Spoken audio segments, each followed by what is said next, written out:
خێزانەکە بتەوێ یعنی شتێک وەربگرێ بە یەکسەر دەست پێ بکەیت ئەبێ یەکسەر جوهود بکەیت ئێستا سەیرم پێدەی خەڵک دەڵێ من کتاب ناخینمەوە جارێ برادێک دەگوتم مامەستا کتاب دەرێ حەبی ڤالیۆمە هەر دەست دەدەمێ خۆم لێ دەکەوی وڵی ڕاز دەکا کە سەعات چەند دەست دەدەی وڵا سەعات 12 شەوێ عەدی لە هێوارەوە چ دەکرد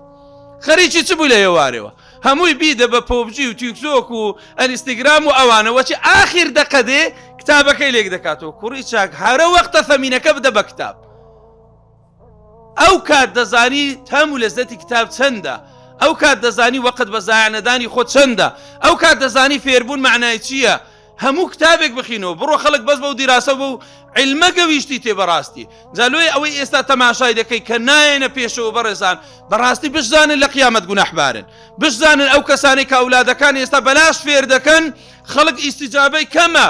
بەڵام تەماشا دەکەی لە بۆ ئوموری دنیاییدا ئێستا تەماشاکە لە بۆ کیمیا و فیزیا و ئەحیا و بیرکاری ئەوە لەگە ئینگلیزی لەگەر احترامات لە بۆ هەموو مادەیەک بەڵام لە مادەی دینیدا بەلاش هەیە نایکەی بەلاش ئێ چ جواب بدەیەوە لە قیامەتدا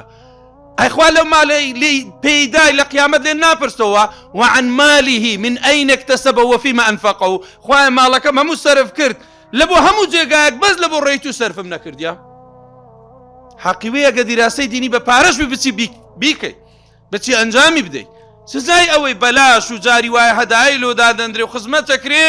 ئەو جا هێشتا بینی کەسەکە ڕازین هێشتا نایێتە پێشەوە